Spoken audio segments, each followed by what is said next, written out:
चंद्रपूर जिल्ह्यातील सावली तालुक्यातील वैनगंगा नदीत बुडालेल्या तीनही विद्यार्थ्यांचे मृतदेह बाहेर काढण्यात आपत्ती व्यवस्थापन दल आणि पोलिसांच्या चमूला यश आले आहे।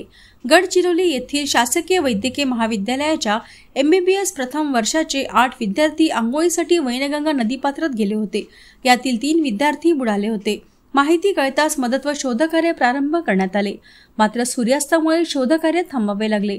सकाळी पुन्हा एकदा चंद्रपूर आणि गडचिरोली येथील आपत्ती व्यवस्थापन दल आणि सावलीच्या पोलीस दलाच्या जवानांनी प्रयत्नांची शर्त करत मृतदेह वैनगंगा नदीतून बाहेर काढले। गोपाळ गणेश साखरे, वय वर्ष 20, राहणार भडगाव, जिल्हा बुलढाणा।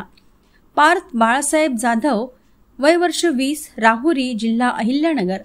स्वप्नील उद्धवसिंग शिरे, वय वर्ष 20, राहणार वाळुंज, जिल्हा संभाजीनगर अशी मृत विद्यार्थ्यांची नावे आहेत।